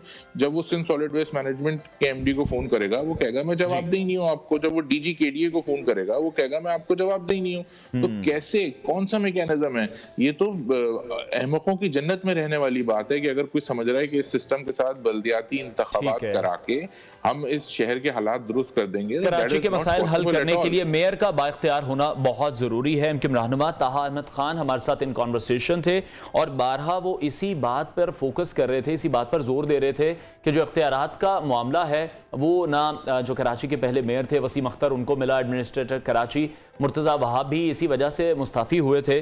तो जो सुप्रीम कोर्ट की जानिब से ऑर्डर्स जारी किए गए हैं उसको जब तक इम्प्लीमेंट नहीं किया जाता तब तक कराची के मसाइल हल होते नहीं दिखाई दे रहे। प्रोग्राम में वक्त हुआ है ब्रेक का, ब्रेक के बाद ज्वाइन करते हैं।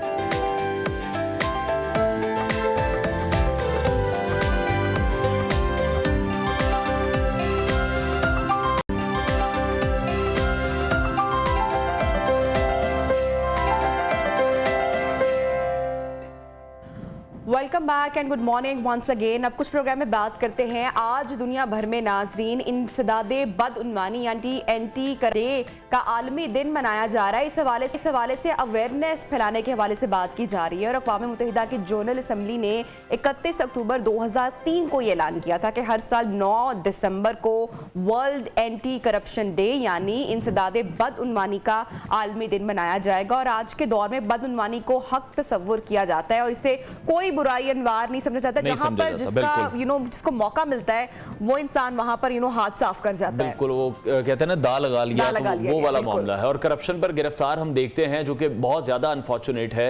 हम अपने मीडिया पर भी दिखाते हैं कि गिरफ्तार जो हर शख्स है वो विक्ट्री का निशान बनाता है और कानून का मजाक उड़ाता हमें नजर आता है। और कुछ ही दिन बाद हम देखते हैं कि लेन देन का मामला कर लिया जाता है, असर रसूख इस्तेमाल किए जाते हैं और फिर इंतहाई बाइज्जत अंदाज में बरी भी हो जाते हैं। हमारे मुल्क में भी हम देख रहे हैं कि हर जायज या नाजायज काम करवाने के लिए जो रिश्वत देने का अमल है वो अपनी जड़ें मजबूत कर चुका है और रिश्वत को हक जबकि मिलावट को कारोबार समझ लिया गया है। और इसीलिए इन जड़ों को भी काटने की अशद ज़रूरत है। इस हवाले से जो यहाँ पर इदारे मौजूद हैं, नैब की अगर बात कर लें तो नैब ने भी लाहौर की सड़कों पर बदउनवानी के खिलाफ बाकायदा मुहिम भी चलाई है, इश्तिहारी बोर्ड्स भी लगाए गए हैं और अवाम को ये बताया जा रहा है कि जो बदउनवानी है उसकी हर सतह पर मुजम्मत यकीनी तौर पर करनी बिल्कुल चाहिए। और सवाल यहाँ पर यह कि हुकूमत और जो इदारे हैं वो करप्शन ख़त्म करने के मामले पर कितना संजीदा है, क्योंकि जो करप्शन है वो करप्शन के लिहाज से पाकिस्तान दुनिया में अनवार 140वें नंबर पर मौजूद है, जो अवाम और हुकूमत दोनों के लिए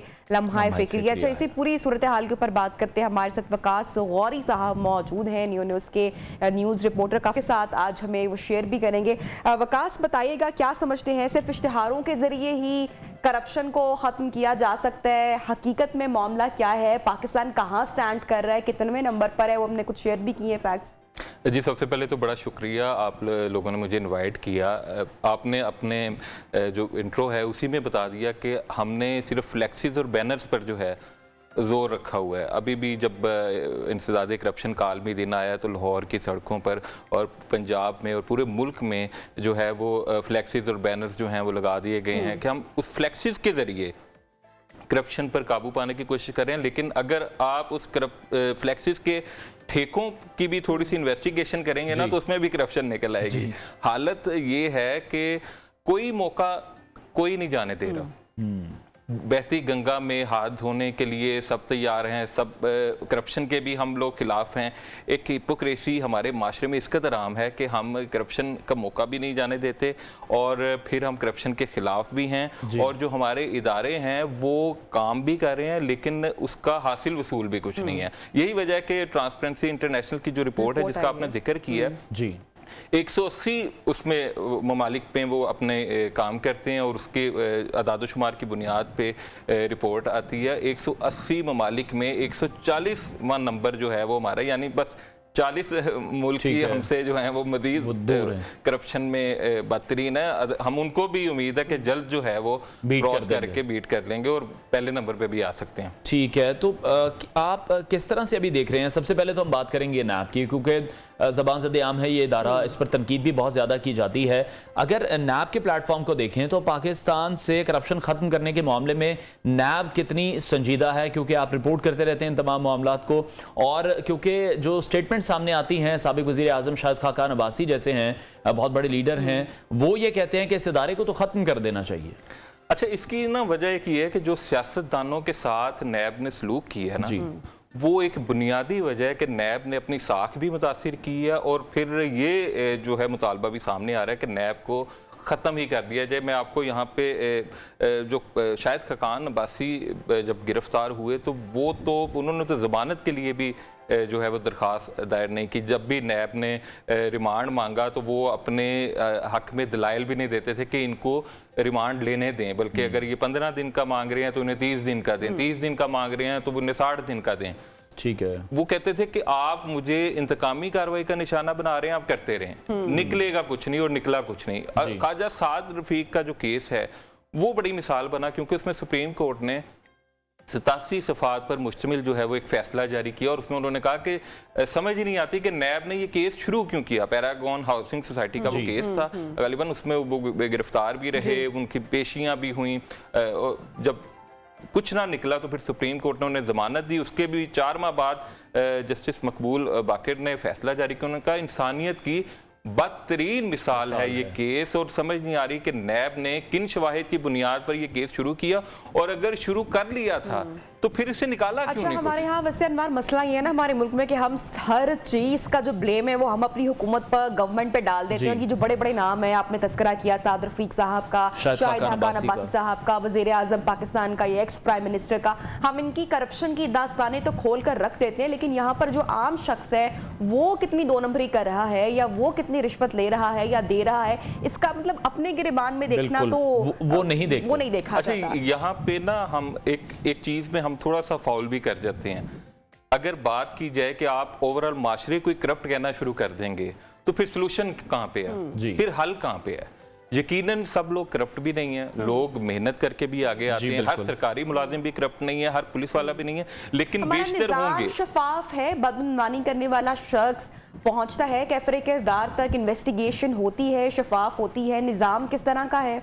अच्छा, इसमें वही जो कहा गया था कि कानून मकड़ी का ऐसा जाला है कि जिसमें जो ताकतवर जो है वो उसको फाड़ के निकल जाता है और गरीब फंस जाता है। उसकी जो बेहतरीन मिसाल है वो पाकिस्तान है। बदकिस्मती से यहाँ पे जिस तरह केसेस बनाए जाते हैं ननबिया, वो भी नहीं बनाए जाने चाहिए, और जिस तरह बाद में रिलीफ मिलता है। आप देखें कि साबिक वज़ीर आज़म नवाज शरीफ की अगर बात की जाए तो उन्हें पनामा में एक तनख्वाह ना लेने पर सजा दी किया गया, लेकिन जिस तरह उन्हें जब छोड़ना था तो एक मेडिकल बोर्ड बनाया गया, फिर एक दूसरे की तरफ बॉल एक दूसरे की कोर्ट में फेंका गया कि आप छोड़ें, और इस वक्त वो लंदन में हैं। तो अगर उन्हें सजा जो है वो इंसाफ की बुनियाद पर नहीं मिली तो उनकी रिहाई भी उसी तरह हुई है जी। हम जो है हमारा जब एहतसाब शुरू हम करते हैं तो उसकी बुनियाद ही नाइंसाफ़ी होती है। जो केसेस बनते हैं वो पॉलिटिकल बनते हैं। यहाँ पर सबसे बड़ा एक मसला ये है कि साख जो है, आम आदमी को ना आपके पुलिस स्टेशन पर यकीन है, ना आपकी अदालतों पर यकीन है बदकिस्मती से, ना उन्हें एंटी करप्शन पर यकीन है, ना उन्हें नैब पर यकीन है, ना उन्हें FIA पर यकीन है। आम आदमी जो है वो सिर्फ जुगाड़ के या बच जाऊं और अगर मिल जाऊं तो कुछ कर दे दिला के ठीक है। लेकिन अभी हम आम आदमी की अगर बात कर रहे हैं, आम आदमी को बहुत ज़्यादा मसाइल हैं। कहीं पर अगर किसी को करप्शन नज़र आती है, कोई कंप्लेंट कहीं पर करना चाहता है, या लोगों के आजकल जो मसाइल हैं, अभी हम ब्रेक में भी डिस्कस कर रहे थे कि आजकल सबसे ज़्यादा जो स्कैम हैं वो हाउसिंग सोसाइटीज़ में हैं। अगर कोई कंप्लेन करना चाहता है, किस तरह का फॉर्म है, कितनी जल्दी रिस्पॉन्ड किया जाता है, और कितनी जल्दी अगले की अगर पेमेंट है या उसके साथ कोई भी नाइंसाफ़ी हुई है उसको किस तरह से मैनेज करते हैं ये इदारे? अच्छा, अगर इनके अदाद शुमार की बात करें तो महकमा एंटी करप्शन पंजाब ने जो गुज़िश्ता 10 माह की अपनी रिपोर्ट जारी की, उसमें उन्होंने कहा जी कि हमें 20,000 शिकायत मिली शहरियों की जानिब से, जिसमें हमने 17,000 शिकायत का अजाला कर दिया। इसी तरह नैब का कहना है कि उसने 51,000 मुतासरीन की दादरसी की है पिछले कुछ अरसे में, और उन्हें 3 अरब से ज़ायद की जो है वो रकूम डूबी हुई दिलवाई हैं। लेकिन इसमें भी ना टेक्निकली जो है वो एक प्ले किया जाता है कि अगर एक शख्स ने किसी हाउसिंग सोसाइटी में 15 साल पहले 50,000 रुपए का प्लाट खरीदा है और वो जो सोसाइटी है वो LDA से अप्रूव नहीं, या कोई इसमें ज़ाब्ते जो हैं पूरे नहीं किए गए, उसने नैब का रुख कर लिया, उस नैब ने 15 साल बाद अगर उसको उसकी एक्चुअल अमाउंट ही वापस दिलवानी है तो वो तो सिर्फ 50,000 है। तो कई ऐसे केसेस में ये भी देखने आया कि जो सोसाइटी के मुतासरीन हैं उन्हें ये फैसला होता है जी जो आपने रकम दी थी वो आपको वापस मिलेगी, हालांकि इतने सालों में उसकी जो वैल्यू है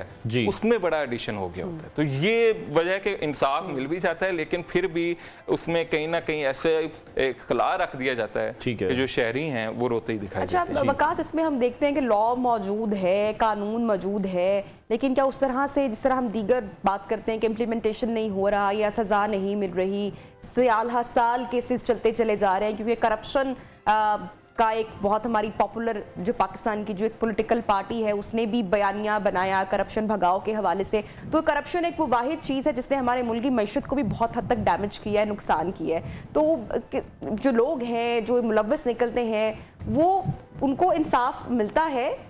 देखें, एक तो लोगों को इंसाफ ही नहीं मिलता, और जो अपने पॉलिटिकल पार्टीज की बात की कि उन्होंने एक बयानिया बनाया हुआ है, मुस्लिम लीग नून ने का भी एक अपना बयानिया है, पाकिस्तान तहरीक इंसाफ का अपना बयानिया। लेकिन यहाँ पर आप ये याद रखें कि जब भी इनके अपने लोगों के केसेस निकलते हैं तो उस वक्त इनकी राय जो है वो मुतजाद हो जाती है। अगर मुस्लिम लीग नून के किसी रहनुमा पे आज आप केस बना देंगे, वो बगैर तहकीक के वो पार्टी कहेगी कि ये एक इंतकामी कार्रवाई है। से पाकिस्तान कितनी तेजी से जिस फहरिस्त का आपने जिक्र किया कि पाकिस्तान फॉल कर रहा है इसमें इतने नंबर पर, कितनी तेजी से पाकिस्तान ऊपर जा रहा है?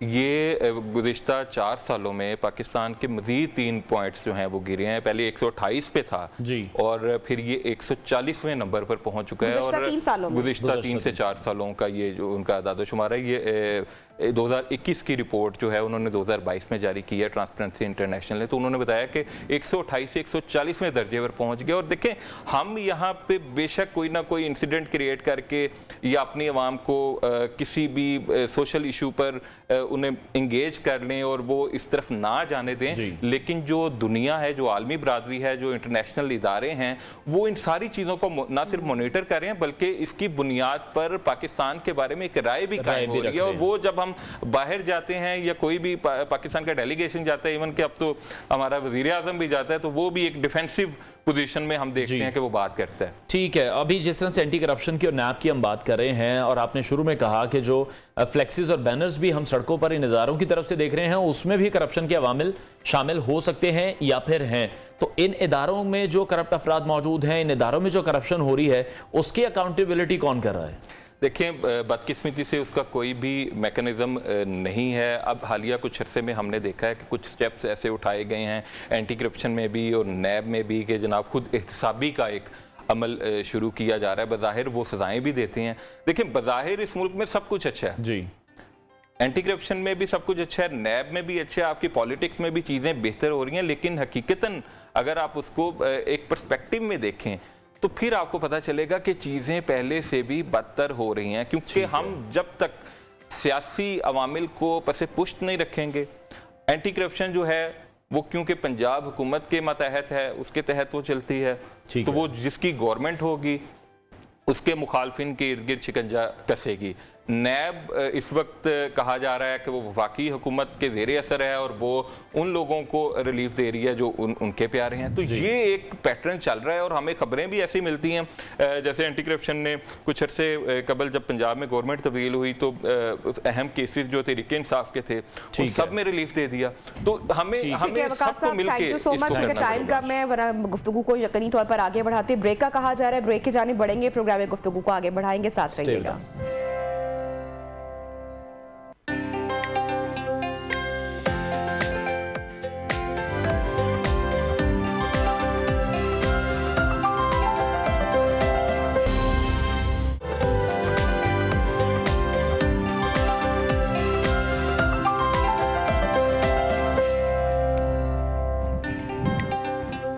Welcome back and good morning. तो नाज़रीन, एक जुमला जो हम बड़े जोशो जज्बे के साथ बोलते हैं, हमारी ज़बान पे है, हमारे दिल में अगस्त आता है या कोई भी खास दिन आता है, दिल दिल पाकिस्तान, जान जान पाकिस्तान, और सब जिलाली परचम थामे अपने घरों पर लगाए हुए हम अक्सर ये नारा लगाते हैं। लेकिन अनवार, हम में से कितने लोगों ने सोचा है कि हम एक्चुअली इस मुल्क के लिए कर क्या रहे हैं? क्या ये सिर्फ नारा लगा देना या उस जोशो जज्बे का मुजाहिरा कर देना, क्या ये इनफ है? क्योंकि जो फैक्ट्स हम आपके साथ शेयर करने वाले हैं इन दिस सेगमेंट, ये बहुत अलार्मिंग है। बिल्कुल, कि जिस तरह से हम पाकिस्तान को अपनी जान और ईमान का हिस्सा समझते हैं, लेकिन कभी भी मेरा ख्याल है हमने ये नहीं सोचा कि हमने आखिर पाकिस्तान के लिए क्या किया है। हम हमेशा से यही बात करते हैं कि पाकिस्तान में मसले हैं, मसाइल हैं, पॉलिटिकल पार्टीज को डिस्कस करते हैं, लेकिन जो अपने रवैये हैं उन पर भी तवज्जो देने की बहुत ज़्यादा ज़रूरत है। और पासपोर्ट की जो रैंकिंग है हमारी, उसमें अगर देखें, शॉकिंग है, अलार्मिंग है कि जो पाकिस्तान है वो आखिरी 4 ममालिक में शामिल है। और जो गेस्ट हमारे साथ मौजूद हैं उन्होंने भी हमें गुफ्तगू भी करेंगे, और ये उन्होंने हमें क्लियर बताया भी कि जो बाकी 3 ममालिक हैं वो वॉर जोन है, जैसे अफगानिस्तान है, इराक है, सीरिया है। तो उसके बाद पाकिस्तान का नंबर है। उसकी बेसिक जो रीजंस हैं वो ये हैं कि कई जो ममालिक के शहरी हैं वो पाकिस्तान को महफूज नहीं समझते। हमारे जो रवैये हैं, जब टूरिस्ट यहाँ पर आते हैं, हमारा एक बड़ा बुरा इम्पैक्ट, बड़ा बुरा इमेज दूसरे मुल्कों में जाता है और बदनामी का बायस बनता है। जो लोग यहाँ से इमिग्रेट करके भी गए हैं, वहां पर क्या किया जा रहा है, वहाँ पाकिस्तान को किस तरह रिप्रेजेंट कर रहे हैं, बिल्कुल एक ये भी बहुत सवालिया निशान है। और दावा करते हैं कि हम अपने देश के लिए जान लुटा देंगे, लेकिन हर फर्द पाकिस्तान से भागना चाहता है। ये हम नहीं कह रहे हैं, ये फैक्ट्स कह रहे हैं, क्योंकि Pakistan institute of development economics के जो सर्वे है उसके मुताबिक तकरीबन 37% पाकिस्तानियों को अगर मौका मिले तो वो बैरूने मुल्क जाकर बस जाए। और शहरी इलाकों में जो रहने वाले 40% अफराद है नाजरीन, उनमें ये ख्वाहिश पाई जाती है कि वो पाकिस्तान से बाहर जाना चाहते हैं, जबकि जो देही इलाके हैं वहाँ के 36% अफराद इस ख्वाहिश के असीर हैं। तो ये रिपोर्ट सामने आई है। रिपोर्ट के मुताबिक जो 4 सूबे हैं वहां से मुल्क छोड़ने की सबसे ज्यादा जो ख्वाहिश है अनवार, बलूचिस्तान के रिहायशों में ये पाई गई है। और जहां हम देख रहे हैं कि 42% अफराद हैं वो पाकिस्तान से जाना चाहते हैं। एक बहुत बड़ा नंबर है ये, और उसकी कुछ वजूहात ये भी हैं कि बलूचिस्तान में जो एहसास महरूमी है वहाँ पर उसकी वजह से भी बहुत लोग बलूचिस्तान छोड़ना चाहते हैं, पाकिस्तान से बाहर जाना चाहते हैं। बिल्कुल, से भी लोग स्केप करना और चाहते ये हैं। ख्वाहिश सिर्फ इन्हीं सूबों में नहीं, पंजाब में भी है, मगर इतनी भी कम नहीं है। 35% पंजाबी ऐसे हैं जो मुल्क से जाना चाहते हैं। जो अब बेसिक रीजंस हैं अब वो हम डिस्कस कर लेते हैं। हमारे साथ एडवोकेट आमिर खान मौजूद हैं, उनसे मजीद बात करेंगे। आमिर, बहुत शुक्रिया वक्त देने के लिए। हमने कुछ फैक्ट्स एंड फिगर्स शेयर किए हैं, आपके पास भी बड़ा एक डिटेल एनालिसिस मौजूद है। 37% Pakistani they want to go abroad, किसी भी सूरत हाल में पाकिस्तान में नहीं रहना चाहते। यकीनी तौर पर यहाँ पर मसले हैं, लेकिन ये कोई फाइनल हल नहीं है कि हम अपने मुल्क को छोड़ दें। हम अपने मुल्क के लिए क्या कर रहे हैं? अच्छा, पहले तो मैं ये बताऊं कि 37% जो है ना, ये ओवरऑल रेशियो है जी।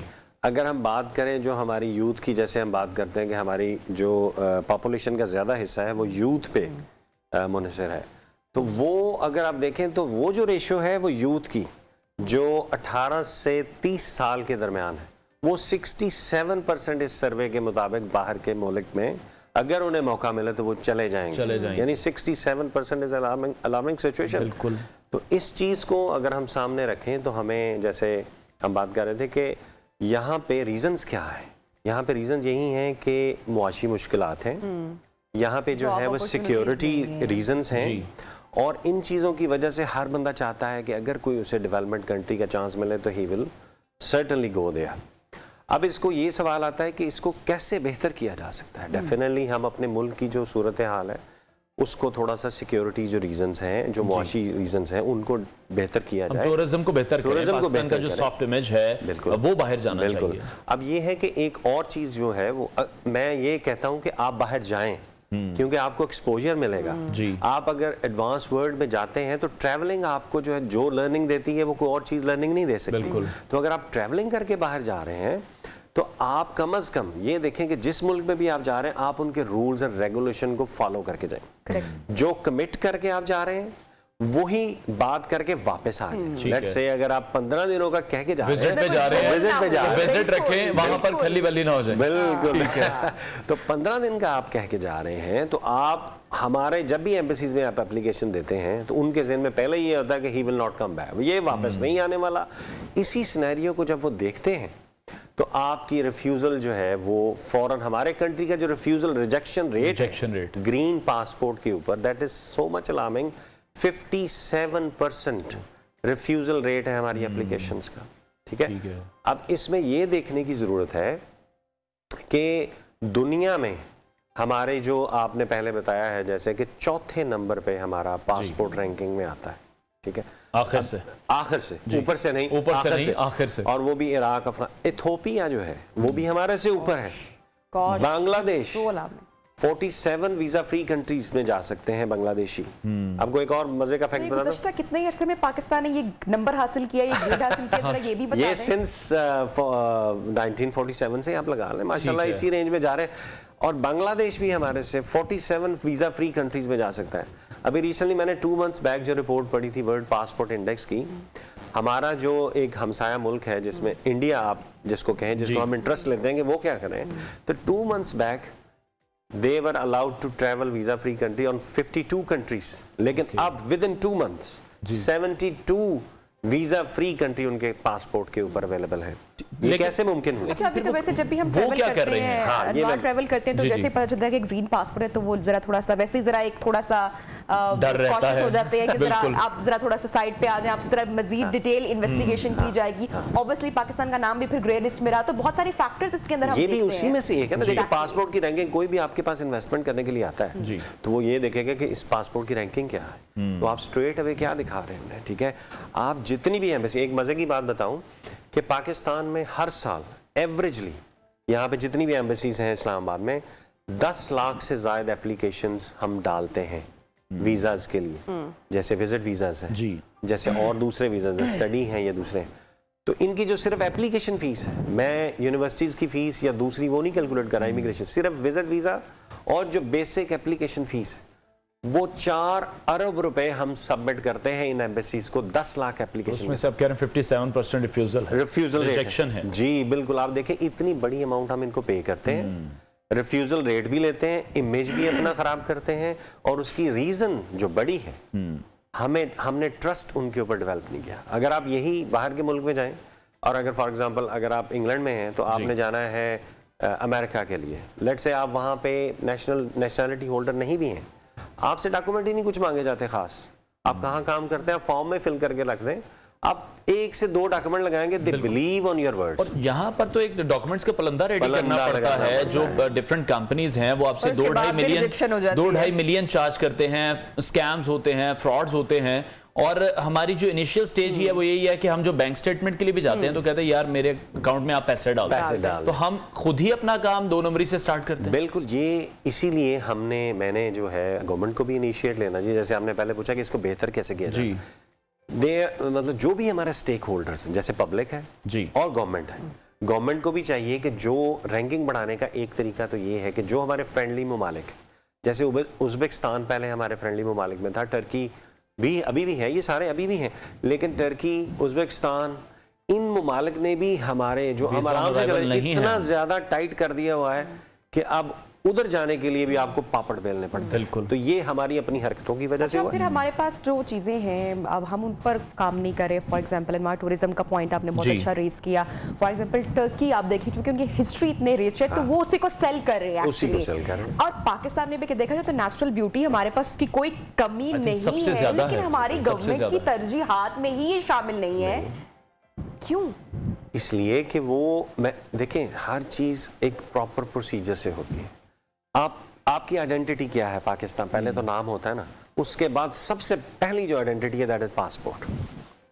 आप किसी भी कंट्री का पासपोर्ट उठाते हैं, आपको बाकी रिपोर्ट्स लेने की जरूरत ही नहीं है। ऐसे ही कि आप उस आइडेंटिटी को उठाते हैं, उसी पे ही आप काम कर लें। लेट्स से आप अगर 42 वीजा फ्री कंट्रीज में आप जा सकते हैं, तो आप इसी रैंकिंग को, जैसे इंडिया ने बढ़ाया है जी, आप इसी रैंकिंग को अपने डिप्लोमेटिक वे से, अपने डिप्लोमेटिक जो रिसोर्सेज हैं उनको यूज करिए, अपने जो फ्रेंडली ममालिक हैं उनके साथ बात कीजिए, और फिर अपनी कौम को ट्रेन भी हमें करना पड़ेगा कि बाहर जाने के जो तरीके हैं, वहां पे जाने की जो, जैसे आप हज पे जाते हैं। लेकिन अगर हम, आप जैसे से कह रहे हैं, डिप्लोमेटिक वे यकीनी तौर पर इस्तेमाल करना चाहिए। अगर इंडिया ने 2 महीने में वो 20 ममालिक वीजा ऑन अराइवल उनको फ्री हो गए हैं तो it's a very good thing.